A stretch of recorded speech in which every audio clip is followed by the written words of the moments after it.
Have you heard of the post-mortem? Yeah. Yeah. Yeah. Right. Thinking like what went wrong and what could have been avoided. Yeah. And people look at post-mortem two ways from what I've heard. They do it after the fact, after the event is over, or they do it before they even get started. And do the pre-mortem. And pre-mortem. There you go. That's one. So let's do a pre-mortem for Cafe Zoe. Oh, God. I wouldn't even want to think of it. Probably what would happen is that, as much as the neighborhood revolves around this as a meeting space, it functions more as a community center than it does a business. And that's maybe been one of the largest struggles I've had, is how to keep everything going while still making enough money to keep everything going. And Kathleen was the previous owner. Yes. And in fact, so she named it after her daughter, Zoe. It's been a cafe for probably 20, 25 years at this point, maybe a little longer, but Cafe Zoe as its entity just turned 16. Okay, Cafe Zoe. I think I was pronouncing it Cafe Zoe before. It's common. Common. It's known as Zoe's or Cafe Zoe, or all sorts of things. So like your main concerns about keeping it going as is and making sure that there's enough money coming in to protect that, is that due to rising costs? Is it that concern about like potential sales not being there? Rising costs are an element, but it's also, okay, if we're going to be doing events like weekly music and art shows and hosting meetings and things, we need to be able to facilitate them in a comfortable way, not only for the guests, but for staff as well, which requires staffing overhead, which requires equipment, sound equipment, long days, and long and big electricity bills. There's a lot of kind of buried costs beyond a coffee bean and a bag of flour that it's hard to reap the immediate reward from a community event where this focus is not necessarily sales, but it's a beneficial byproduct. Mm-hmm.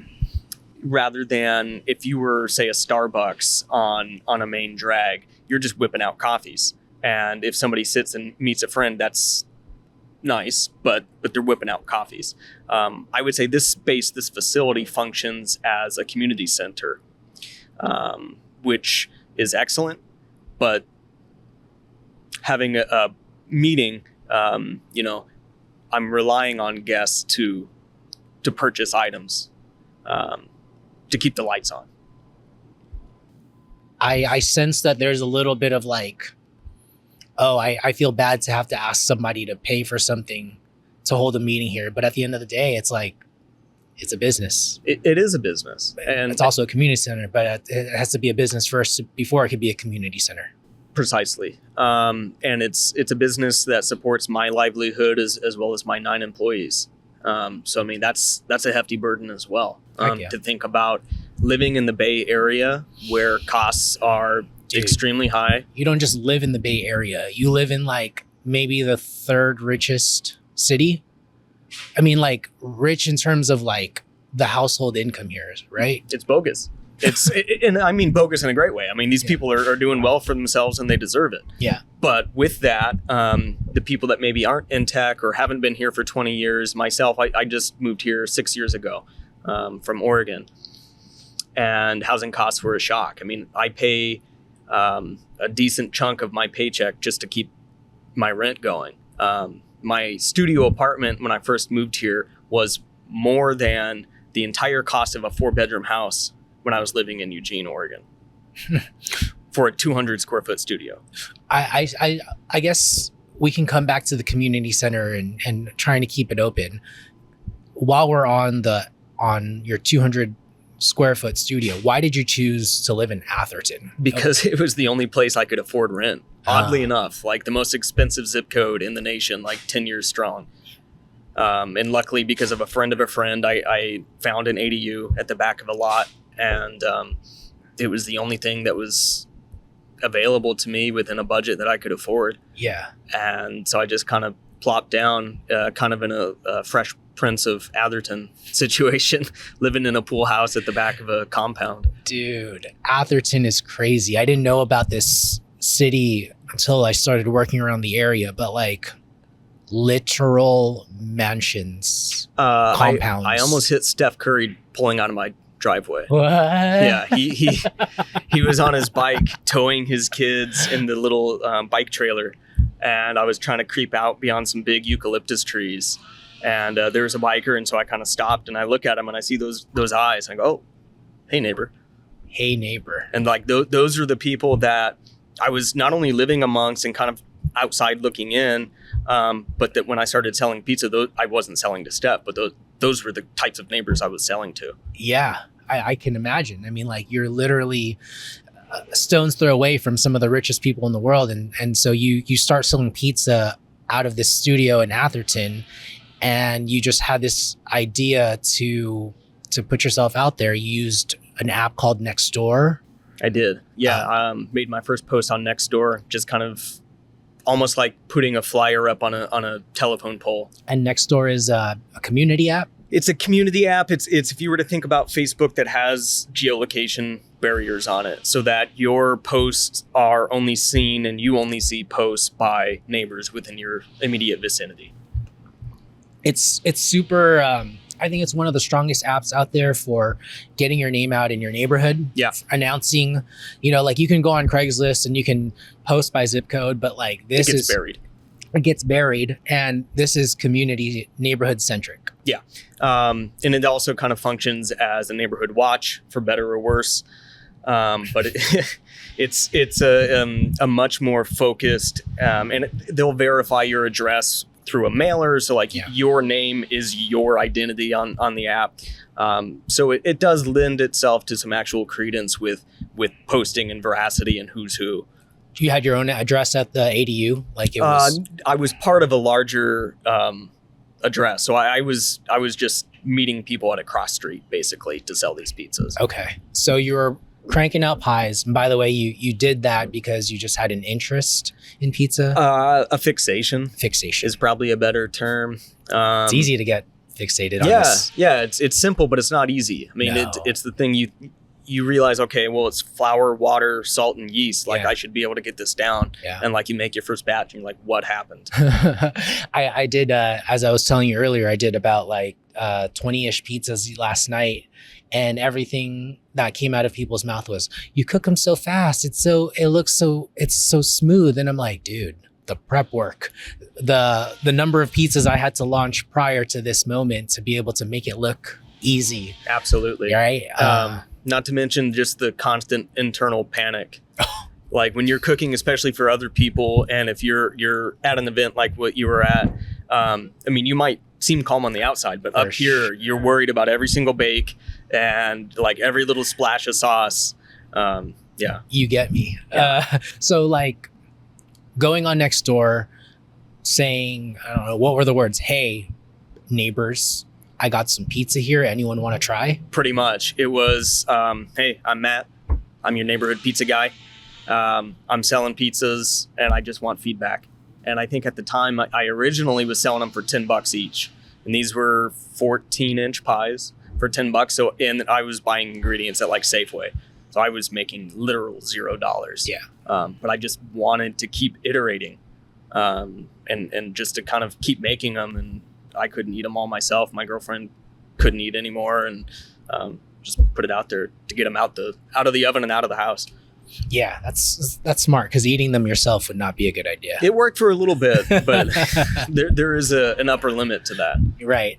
And I think just to fast forward along in the story here, Nextdoor is where you got your start, but it's also sort of what led to the demise of that little studio pizzeria, right? Yeah. Oh, precisely. So it was kind of a double-edged sword where it worked great because it was like this underground pizza network. I just had people texting me, directly. And, that's a good name for a business, Underground Pizza Network. Yeah. I always thought it'd be a really cool and edgy name. Yeah, it's very edgy.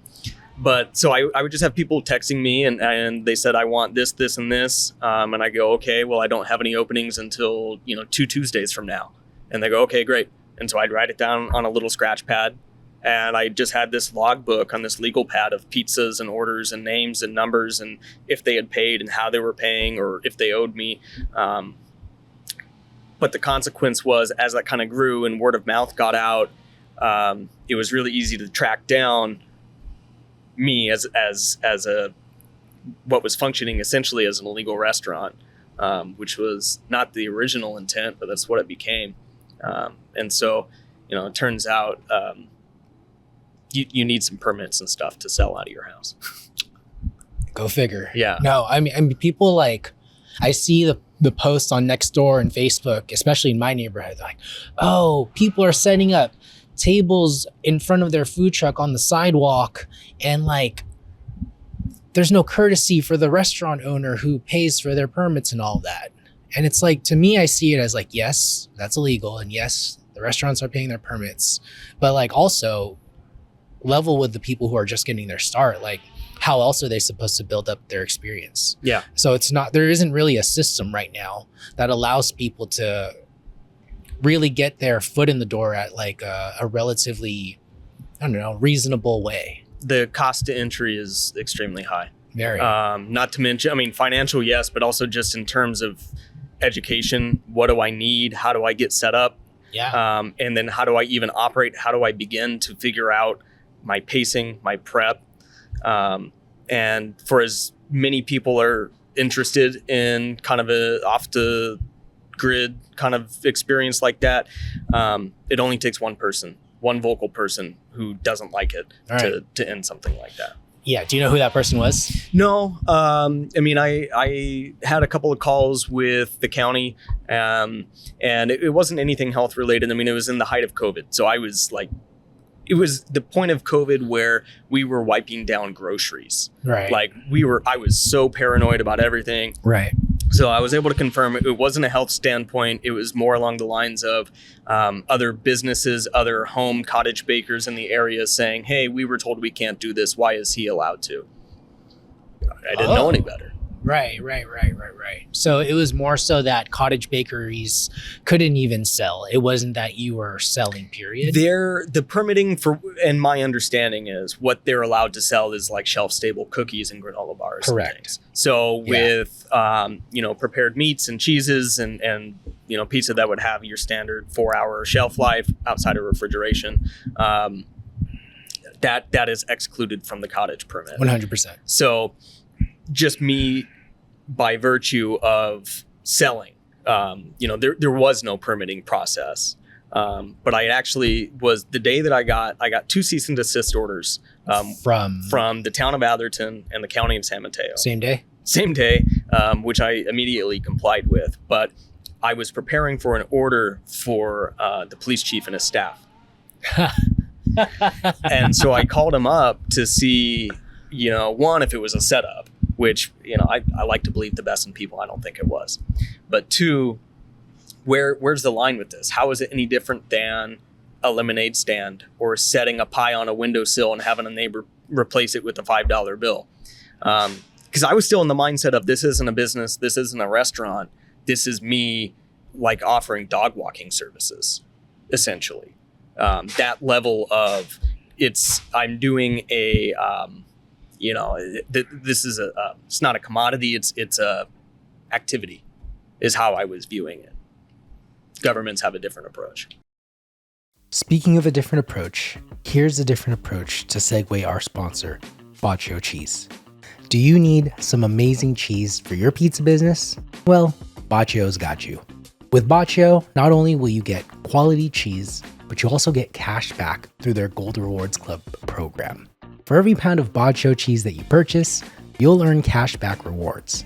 That sounds amazing because I'm all about quality. I'm all about a great deal. Use the link in the show notes to learn more and sign up for a demo today. Thank you to Baccio Cheese for sponsoring this episode. Now, back to the podcast.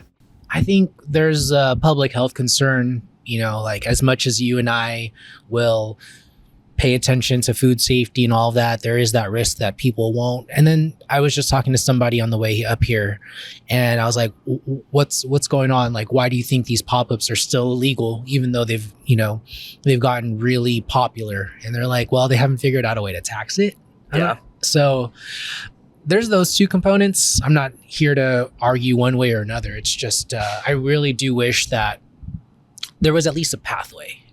And it doesn't have to be super easy, but it should be approachable. Yeah, certainly. And of course, I even looked into the food truck thing as just kind of, would this be a mediary step between a brick and mortar? And in California, it's not, or at least not here in the Bay Area. In LA, it's a little different. But actually, the food truck kind of has to come after the brick and mortar. You've got to have a place to park it. It's got to be tied to a licensed kitchen in a brick and mortar. Yeah.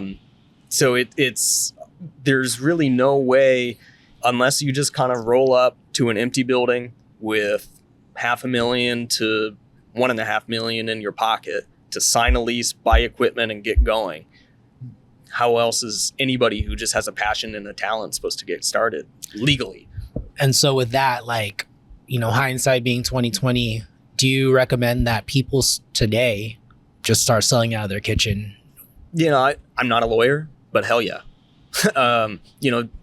You're able to get away with it for as long as you're able to get away with it. And don't do anything that's going to put anybody in danger or health-wise or financially. But just get going. Start an Instagram with your brand name and sell to friends, or, get signed up. And if you could do a catering license, that might be an easier way, but then you have to structure events and make sure there's turnout. But I would say hell yeah. And correct me if I'm wrong, but even with that panic that you got from the county and the city, and Nextdoor was still a popular enough app for you to not just get your name out there, but you also did you meet Kathleen through there? Yeah, a couple steps removed. Okay. So actually, right around the time that I got shut down, had the the Almanac, the Menlo, had a local newspaper do a little write-up on me. And it was about the pandemic passion project, as everybody was doing. I mean, everybody was all about, sourdough, or people were getting into gardening, and people were, doing all sorts of things because they finally had the time to follow their interests. Yeah. And so I had a little write-up written about me. Got it. Which kind of highlighted what I was doing, and kind of my interests, kind of similar to this. And she had read that and said, hey, I've got a neighborhood that's underserved with food, that's got a strong community core, and I've also got a facility that could use some extra products. So for the people who are thinking, should I take that risk? Obviously there's a risk, so be prepared for that. But if you don't take your risk, you may not meet the Kathleen that's going to help you get into something a little bit more official. Precisely. You could shop around. You could always go door to door to talk to businesses and say, are you willing to stock my product? But as a business owner, it's a risk to accept that. 100%. So if you don't find the right person that you trust, and you don't believe in the product, or there's all sorts of reasons why that wouldn't work, to just cold call a business. I don't, there's kind of that Venn diagram or this balance between how do you get yourself out there organically, but also how do you get established formally? Yeah, definitely playing those two. So tell me how you did it. You did the pop-ups here. What was that initial agreement like? Was it very informal? It was pretty informal. It was kind of just a handshake agreement. Her and we chatted a little bit. I was still working out the specifics of my business plan and establishing my LLC, and how do I want to do this? How can I do this? How can I afford to do this? So you did an LLC early on? Really early on. So I formed that basically just through online research, and kind of just did it on my own. It's relatively low cost to start an LLC, but then the fees after a year, the franchise tax fee can stack up for sure, especially if you're not bringing in a lot of money. But it's like $800 in California. I think it is. And then it's tiered as well. So above a certain amount, you'll pay more. But, if you file yourself, you can find resources online of how to do so. And I think I did it for maybe $79 plus a county recording fee of $25, much less than the $1,100 that LegalZoom was going to charge to do it. Sure. So, yeah. I think that's another element of it is if you're going to be DIY, you got to be DIY all the way. You got to figure out how to do everything and wear every hat, and just go from every angle. because you can, if you figure out how to do pizza, but you're completely ignorant on the money side and you pay somebody to do it, you're either going to blow your account up or they're going to run you into the ground through fees. I'm at a constant struggle with that all the time because like there are things where it's just like, damn, I'm like stuck in whatever I'm trying to do. And I'm like, damn it, I wish I just hired somebody, you know? But at the same time, I get a lot of satisfaction completing a project. But there are those days where I'm just like, dude, why didn't you just hire somebody? And you feel like you can't gain any ground. It's a backward slide. Yeah. Yeah. I kind of liken it to building up sandcastles with like really wet sand. And you're trying to get like 6 to 8 of them going all at once. And you build one up, then you move to the next, and the first one's sliding down. And now number 4 is completely broken. And so it's literally a constant struggle and battle to get up and going. But if you're lucky enough, you meet somebody like Valentine, who's just on the ball enough to be a number 2 and to fill in the gaps and intuit what's needed. And if you're lucky twice, you find somebody else to fill in the gaps between those gaps. And, you know, even if it's 2 steps forward and 1 step back, you're still gaining a step.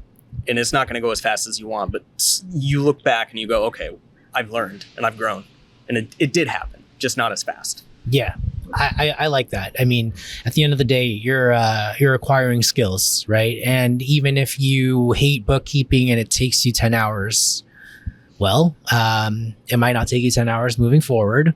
And if you end up hiring someone later down the line, you at least know what you're looking for. Yeah. I don't edit my podcast anymore, or at least, you know, I step in to edit, but like now that I hire someone to edit, it's like, okay, I know where they're messing up, what to tell them, what resources to look for. And it's helped, but it took a lot of hours initially to learn how to edit. And I was just like, why am I doing this? Yeah, I get it. So I think that's a great business piece of advice. Going back to your pop-up, you did it for a number of times. It actually only lasted a month. The pop-up here at the cafe. Yeah. That was almost from the get-go a weekend plan. So it was going to be every weekend. Initially, it was going to be, I think, Friday and Saturday. And then like by the second week, I was like, okay, I need to do Thursday, Friday, Saturday. And then like a month or two later, I added on Thursday through Sunday. So pretty much right from the get-go, it was planning on being a weekly event. Was that like you decided to just increase the number of days and times because the demand was there? The demand was there. And I mean, the cafe closed at 1:30 most of the time in the afternoons. Fridays, they would stay open for live music, but it was an unused space in the evenings. And I was an evening business. It was still the height of COVID. It was 2021. So I was pacing people coming in and out. I'd say, please wait until this guest leaves. I think we were all not only looking for, as a business, looking for a way to just stay alive, and sharing the cost of rent was a big help. But I think customers and on a personal level, we were all just looking to like have literal any interaction. And so just to like have the, hello, thanks for this pizza. We really loved it last week and we're looking forward to ordering again next week, was like 100 times more interaction than we were having throughout the day. 2 questions on this. First one is those customers initially, were they coming from your list? A few of them transferred over. So at the time I was on the other end of town, and then moving here. Atherton and Menlo Park are like right next to each other. They're right next to each other. But it's big cities. And it's a weird thing where like the smaller the town, the geographic distance matters less. It's like, oh, I'm not going to the other end of town. That's like a 5-minute drive. Yeah. So to have people kind of, and that is the appeal too, is that I was the neighborhood guy. I was literally right down the block for a lot of my original customers. Got it. And so a few of them followed me over. But a lot of what I did was I kind of used their testimonials to establish new customers that were right down the block from my new location. And how did you target those folks? Next door as well? Flyers. Standing out outside the cafe with a half sheet flyer that said, who I am, what I'm doing, what my pizzas look like, and I was giving out free cheese slices. Oh, okay. So you're just standing out there, like literally, like Just hawking. Yeah. But I mean, with like, I think I'll try to include some video. But this is when you say neighborhood pizza guy, you're legit in a neighborhood. Yeah. It's like you're surrounded by houses. Yeah. You're nowhere near a main road. So the traffic of foot traffic, It's almost none. so you're just standing out there. Yeah, even the street that we're on, it dead ends at 101 and then picks back up on the other end of 101, but it's not even a through to East Palo Alto.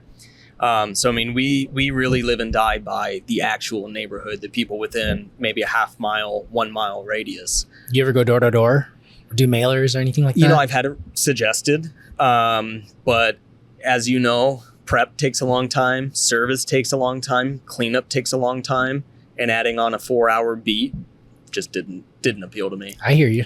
No. And I had really minimal costs. I mean, I only had to pay myself enough to keep afloat. So I mean, I started out doing maybe 15 pizzas a day, and I'd be happy if I got to 20.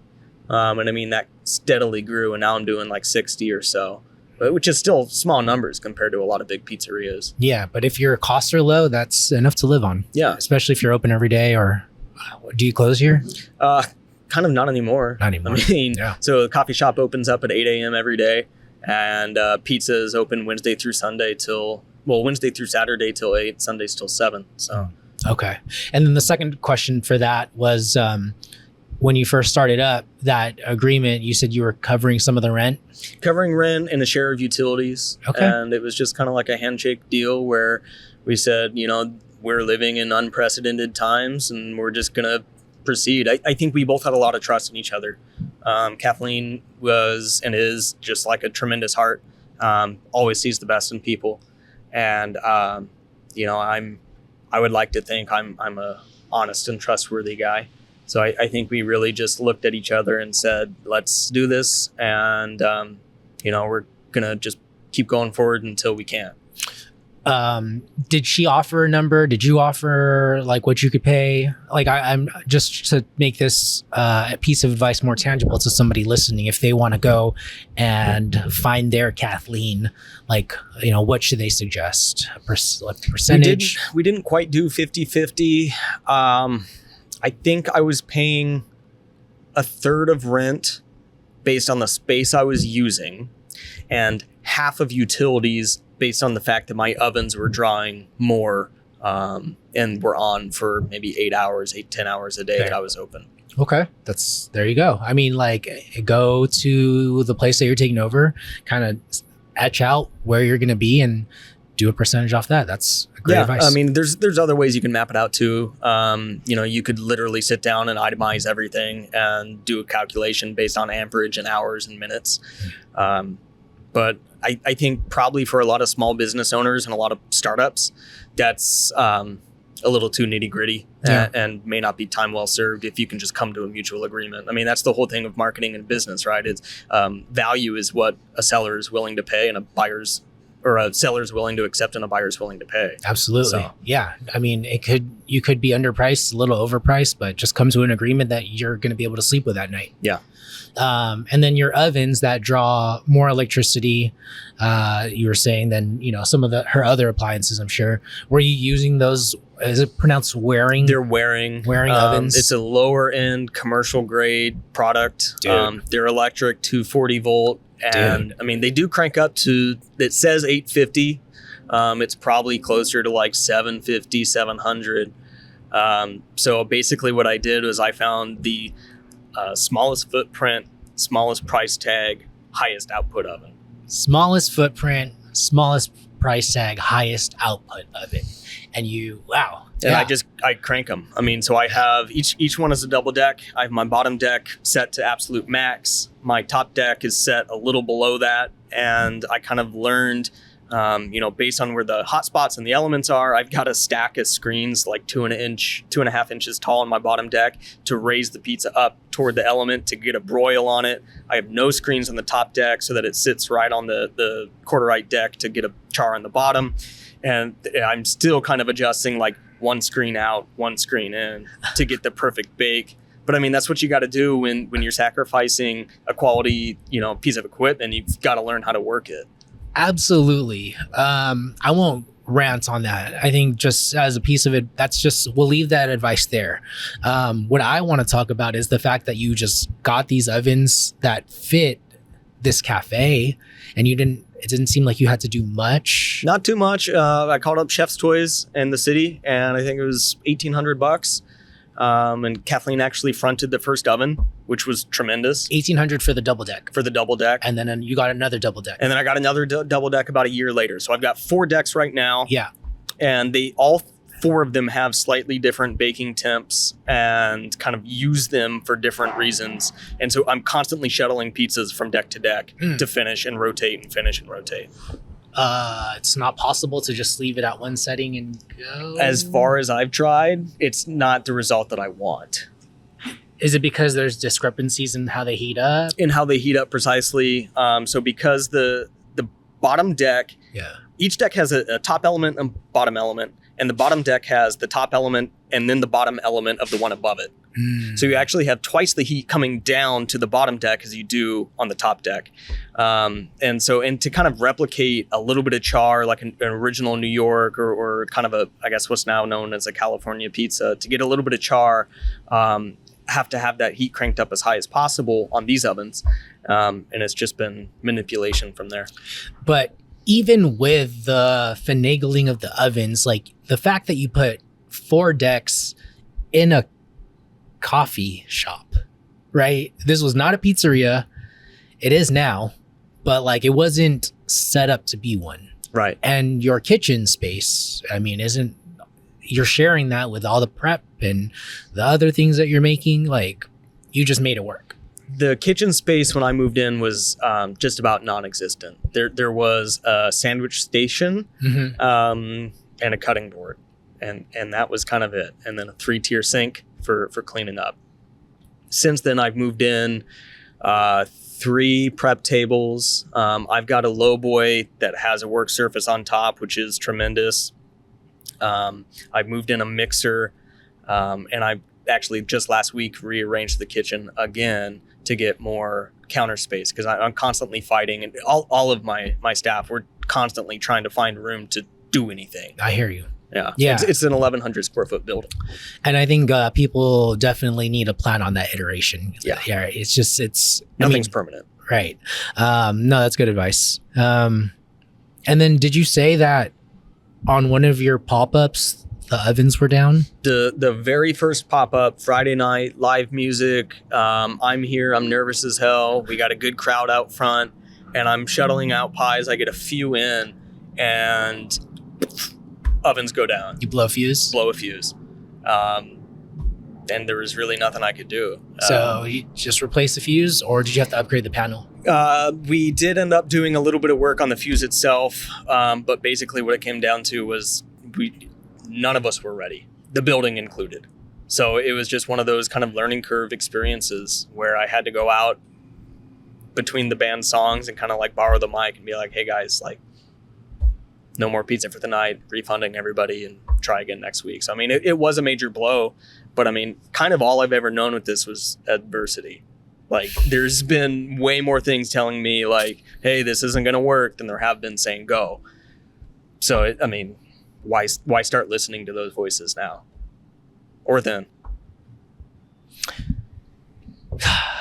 That's great. I mean, we're all going through it. So like, where do you get that, like, that juice to keep going, or where does that come from in your life? Do you think, because this shit's hard. It's really hard. And you get, dude, I mean, you get a crowd, a room full of people, and you got to tell everybody the pizza's not here. Sorry. Like, that sucks. Yeah. But you keep going. Yeah. And you're setting yourself for more of those inevitably. Not that same exact, scenario, but it's going to be similar. It always happens. Something's always breaking. There's always some like critical disaster. There's always a reason where we're dead in the water. But like, that's life, right? There's always a reason to be like, I'm done. And I mean, what are you going to do? Like actually stop? So what do you do to keep pushing? You just have a pep talk and like you train yourself? I allow myself a little mini freak out because, emotions are going to be there, right? Like it's going to happen. It's going to bubble up, frustration, despair. But it happens with the good emotions too. So like I allow that to happen. And then I kind of come back and I go, okay, well, let's now approach this with some intellect and some forethought. Yeah. And let's figure out steps to prevent, steps to recover, steps to grow. In figuring out steps to grow, you should also grow your pantry with our sponsor, Cordo Olive Oil. What oil do you use to press out your dough? I found out that whatever fat you use greatly affects your pizza. And that's why the only brand that I trust with my pizza is Cordo Olive Oil. Taste is everything, and other brands pale in comparison. Do you want to taste the difference? Learn more about Cordo Olive Oil using the link in the description below. If you're an operator, you can get a free tasting. Just message me and I'll connect you with them. Thanks to Cordo for sponsoring this video. Now, back to the episode. And then, so to grow through that little oven situation, what did you do? You just called up on some friends. Can you give me some advice on this? Maybe that's another key is having a community, a support group, whether it's customers or people who know electrical work, or nobody's an island. You can't go through this stuff alone. No. So to be able to call on some people and be like, hey, I need some guidance on this, and to also have some people in the background kind of cheering you on. Yeah. Well, then let's go back to this whole place being a community center. When you took over, I'm sure they were excited to see you. Yeah. I'm sure that they love seeing your smiling face and like you calling them by the first name. Like, this is tight what you have going on. Thank you. And I would hate to see, one, it go down, but two, you, there's no other way I could put it right now, but like be a slave to it just to be able to keep it going. Yeah. You know what I mean? Oh, that's a constant battle. Yeah. And especially now, when I started, it was only me and I was my only employee. I was prep cook. I knew exactly what chef wanted. I was dishwasher. I knew exactly what was going to need to be cleaned. Yeah. I was, as an employee, able to intuit what my boss, also me, wanted. Right. It's harder to do that. It's not easy with other people that have different minds. Yeah. It's hard to kind of like beam those thoughts in. It's very, and that was maybe a growth curve that I didn't anticipate. And so, yeah, it's been really hard. And there's been lots of challenges that kind of threaten the cheer and demeanor. yes. Right. Because like you have all the best intentions to keep it going and keep it what it is. But also it's like you look at the bills, you look at the hours you put in, and it's like, oh my God. 15-hour days constantly. And it takes not only me doing 15-hour days, it takes my staff doing long days as well. So it's like now you also have the burden of like, am I putting my staff in a vulnerable position where their mental health is going to be compromised? And which is, you can't have that. It's not good for anyone. Not good for anyone. But I think same as the reason why the underground network blew up, right? Because of one vocal voice. It only takes one comment from somebody to kind of throw everything into a spiral. But you got to remember like how many people are there to support and like love what's going on. And want to offer services to help. I had a neighbor, Stephanie, put up these geraniums here in the backyard to kind of help add a little bit of spruce. Had a photographer, Barb, put up some of her work to do the same thing. There's people in this neighborhood that like really cherish this and want to keep it going and want to see it keep going. And it's important to remember to listen to them more than the customer who maybe has a comment that you don't like to hear. There's always going to be those comments, and like I do try to ignore them, or like I do try to ignore them, but you can't help it. They're stickier than the comment, Yeah. But in terms of like giving you extra monetary support or like business support? Like, what are your thoughts or plans? Well, actually, so I got to give a lot of credit to a gentleman named Bill in Palo Alto, who is, he's of the demographic that would be like, my grandparents' age, and from an early on standpoint, was following me in my endeavors doing this. I would send out weekly email blasts of what's going on, what my pizzas are. Even after getting shut down, I was keeping people in the loop. I already had a few hundred emails, and I was just kind of, hey guys, here's the status. I'm coming back. And he reached out early on and was like, hey, if you love what you're doing, if you need financing, let me know. And I mean, that's where we are. We're here in an area where people have disposable finances Millions. like that. Yeah. So when I got to the point where I was trying to finally negotiate a purchase of the assets of this business, it's like, okay, well, I need a bunch of capital. I talked to Bill and we worked out a deal at like a super, super subprime rate, and just did a promissory note where I'm going to pay him back and paying him back, per month. But it took that relationship of sitting down with him, showing him my business plan, getting to know him on a personal level as well. Because like there's a joke that Michael Scott makes in The Office about business being the most personal thing there is. And like, that's the punchline. But like, I think there's a lot of truth to that. 100%. I think business is super personal. I think that same joke wouldn't be as good today because I think people understand it now. But then back in the day, they were like, oh, you can't talk about money. Business and personal should be separate. But it's like, dude, you are the face of the business. Some people don't like that still. Like, they want to be separated.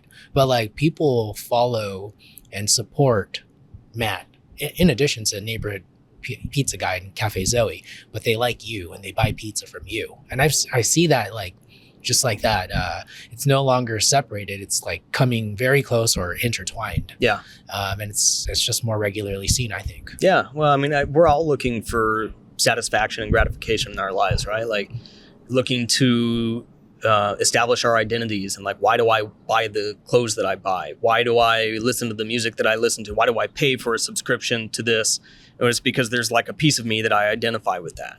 And to be able to offer to a customer, something that they can identify with and are willing to just, pay a little money for, or in fact, even trade the commodity of money for the experience and the identity and the connection and the personal satisfaction. That's a really intangible part of business that it's hard to do. What makes one brand more effective than another? It's what it speaks to people and how they receive it. That's a hard thing to put into words. It's a hard thing to replicate. And sometimes it's just luck. I like that you added that last part, because sometimes you can be as true and authentic to yourself, and like, nobody's buying that. You could end up moving to an area where everyone's like super self-centered and like, it's just bad luck. Yeah. Or you didn't do enough research, one or the other. Yeah. Right. And there's also parts where, are you being true to yourself? Like, is that really the true you? 'Cause I think people respond to authenticity really well. But humans have egos, and we can view ourselves as authentic and like really have this like, yeah, I'm super centered. But like, that is so not the case, because you're so in it. You're so subjective that, you can't get that forest for the trees. Yeah. So to really kind of like pare yourself back and kind of, it does take eliminating the ego a little bit without getting too like esoteric or Buddhist with it. But you've got to really have like this self-actualization of like, okay, if I'm writing an email blast every week, how am I going to make it interesting? How am I going to make it that somebody wants to read it? And it's like writing from the heart.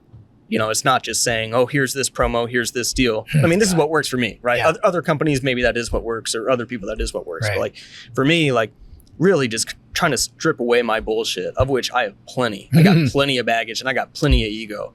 But like, really fighting against my first instinct and saying, okay, no, like, let's strip that back and let's like just truly lay it out. Like, that's what I've received the best response to. What was the most responsive email that you've gotten? Well, my first year, I threw out a whole bunch of thanks in my email, including to my girlfriend, Ariana, my family, Kathleen, and it's easy to get emotional about it even now.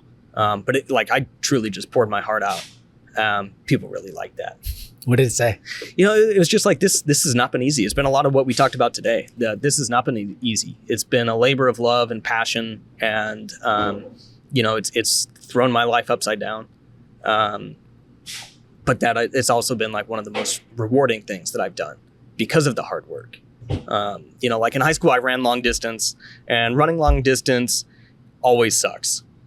The longer you run, it doesn't like get easier. You just learn to endure. And like, that's kind of what this is. Just like learning to roll with the punches. And like, there's always going to be a challenge, but surmounting it and looking back and like saying, I did this thing I didn't think I could do. That's like one of the greatest joys. There's a quote that I get from this guy named Alex Hormozy, a business guru online, and his thing is, to win in business is to stay in business, right? Like there's no like, oh, you get X revenue or X number of employees, X number of locations. It's to be able to stay in business, right? To endure. Yeah. Right. Because the minute you go out of business, that's when you lose. Yeah. When you give up, that's when you lose. But like, you could be at negative 1 million 1 year, but if you stay and endure, you could be positive 10 million or whatever the number is. Yeah. You just got to keep going and finding a way and find a way. Precisely. A customer a few years ago lent me a book that I still have to give back to you, Noah. Pizza Tiger. Ooh. And it's the story of the founder of Domino's, who, so he's got some political baggage and some religious baggage, putting all that aside. The story of the company. You have to put that stuff aside. Yeah. Because there's lessons in everything. Yeah. But if you're like too like, what is it? If your windshield wipers are always on or whatever the quote is, like, you can't see the lessons. Yeah. So please. So continue. literally it was not until, and it's called Pizza Tiger because I think it was the late 80s, he bought the Detroit Tigers. Oh. But like literally up until just a few years before that, like his company was struggling. I mean, they were opening stores, like even up to a couple hundred a year, but like his company was in debt. And he talks about that, the experience where like, it literally starts like this dynasty, this like monolithic thing that is Domino's now, that's publicly traded and like is what many people think of when they hear the word pizza. Like started out with a dude with a pizza shop making pizza with his brother. That's what it started out as. Like it's all linked, and like one journey, just persistence all the way through is what led to what is now like the number one pizza chain in the world. Yeah. Not that that's what I aspired to, but like the fact that he just kept going, that's inspirational. Yeah, right. For somebody who like has to grind out 15 hours a day and has constant like thoughts about whether I can keep going or not. Like you just look at the guy or the gals who do it every day. Yeah. That's inspiration. Oh, for sure. And it helps with the tough times. Yeah. I mean, because there's always like, well, she did it, he did it. Like, why not me? It's always like it's the why not instead of why. Yeah. No, absolutely. I think everyone has the potential to achieve their dreams. I think they got to just start believing in themselves and thinking, why not me? And dreams change too. Oh yeah. I mean, this is my first foray into restaurant work. I mean, when I was in college, I worked at a tennis club, so I had some customer service experience there. In high school, I worked at other golf courses as a caddy and things like that, so I got to know how to talk to people. I've poured beers, but I've never like worked in a kitchen. Didn't see myself working in a kitchen. I've got a degree in product design. I thought I would be like a furniture designer for Herman Miller or something, designing high-end office furniture. I know I gotta sit up because I don't got my Herman Miller. I don't have a Herman Miller chair. I don't have an arrow chair. It's too expensive for me. Right. But this just happened. It wasn't that my dream was to open a restaurant, but my dream was like do my thing, and I just didn't know what my thing was. But like, here it is. Here's the path that's been presented. So like got to pursue it. Well, congratulations on being on the path to doing your thing. Thank you. Couple quick fire questions for you. What makes more money, coffee or pizza? End of the day pizza. End of the day pizza. Bigger ticket. Bigger ticket. Margins, sure, but now you're talking about volume. Okay. So pizza. What is you have a weekly rotating pizza lab. You repeat some of the pizzas that are popular, I assume. Yeah. But like you still come up with fresh menu items all the time. Yeah. What do you do to come up with fresh menu items all the time? Originally it started out as a way for me to just do a barbecue chicken pizza because I knew that I wouldn't be able to have it on my menu, wouldn't be able to stock the ingredients without having like all of them go bad. But I said, if I just offer it as a special this week, and then next week was something different for the same reason. It was a way that my menu is just a build your own. That's it. It was a way that I could offer something a little more artisanal, a little more culinary interest. But I draw my inspiration from just like other meals I've had. I'll be out to eat somewhere and I'll go like, I love these flavors. I know they work, so they might work on a pizza. What do I need to do to achieve that? How much time do you spend on that? Not very much, to be honest.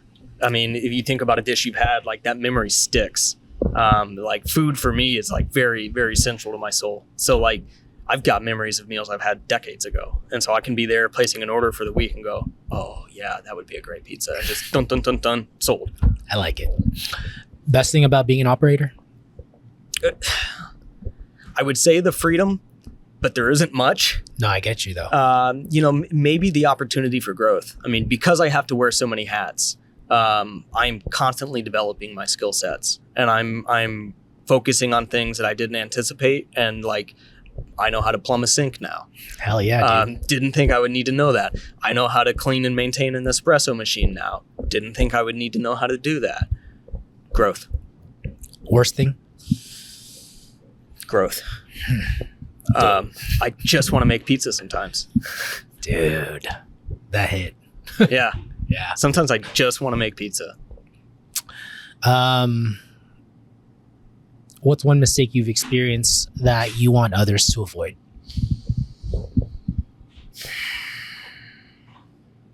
That's good, man. I think probably my hesitation is because I've made a lot of mistakes, and to single out one, okay, it's under the category of like mind your P's and Q's.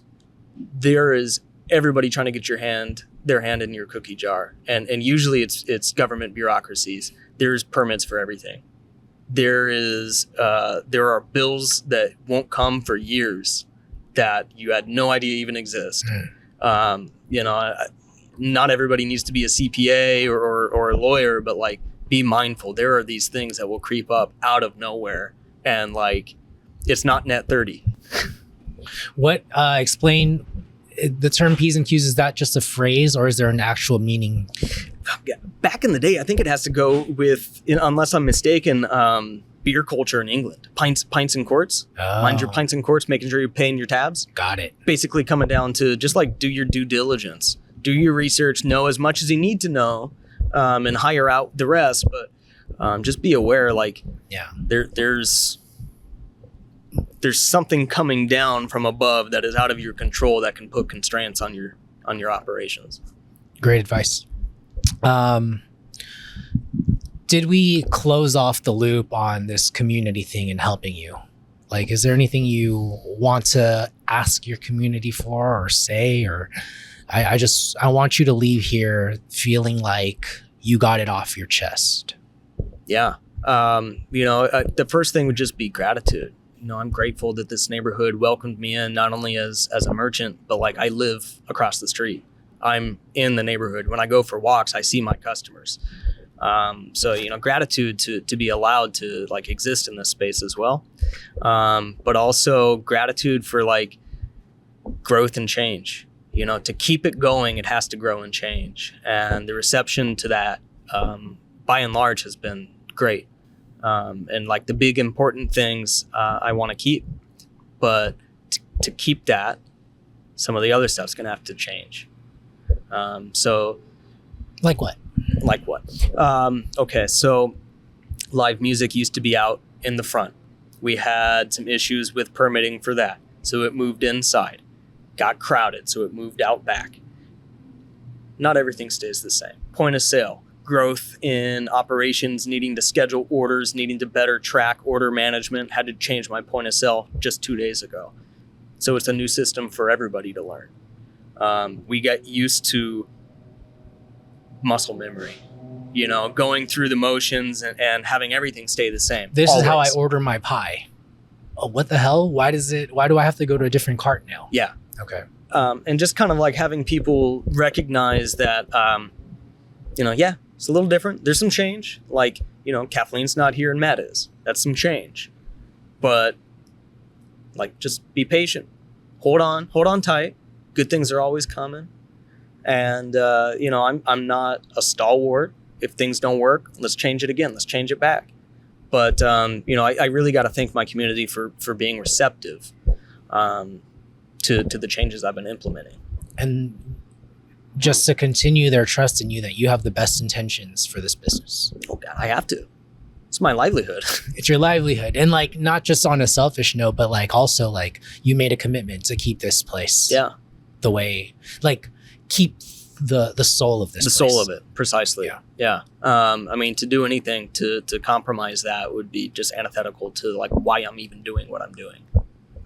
Walking in this building for the first time, like I felt something that resonated, and like keeping that experience for customers is tantamount for me. Lovely. I also think it's a great idea to keep this here because then now they have to like walk through and order something, right? Yeah. Yeah, precisely, right? Yeah. I just heard yesterday that a brewery in Santa Cruz had to, or 2 days ago, they had to pay $10,000 to do this thing called a sound sample, something. Basically, they had to measure like the effects of the noise and everything. And I was like, 10 G's for that? That's exactly what I was talking about. Sound study. These bills that are going to come out of nowhere for something like that. It serves a purpose, no doubt. But when you start a brewery, you're not thinking about a $10,000 sound study. And one day it shows up. It'll come knocking. Matt, thank you very much for making the time today. Of course. I have one question that I like to end with. What you got? No right or wrong answer. What's good dough? You know what's good? Bright sunny day, smell of pizza in the air. Oh yeah. Like paring it back. Taking all the bills and the stress and the prep and here's a list to do. Paring it all back, man. Like serving up a pie, getting a smile. Like I've got a sticker on one of my fridges written by the daughter of one of my regular customers. Best pizza ever from Lizzie. Little picture of a pizza slice and her. And I got that smacked right up on my fridge. Look at that every time I'm making pizza. That's what's good dough. I love that. Thanks for being on, man. Thanks, Andrew. Appreciate you. Do you want to get started in your pizza business? Well, the way I got started was by cooking pizza in my Uni oven and selling those pizzas. Now with the Uni Coda 2 Max, you have enough oven space to make one super big pizza, or you can make 2 at a time. I've even made 6 at a time so that you can truly crank out pizzas, especially when you are in production mode. So if you're looking to start your pizza business and want to buy an Uni oven, use the link in the show notes. It'll greatly appreciate the show, and send me your receipt. If you use my affiliate link, I'm going to enter you in a chance to win a $250 Uni gift card. That way you can stretch your dollar further and keep on building your business. You can email me your receipt, idrift@whatsgooddough.com, or DM me on Instagram @whatsgooddough. But make sure to use that affiliate link.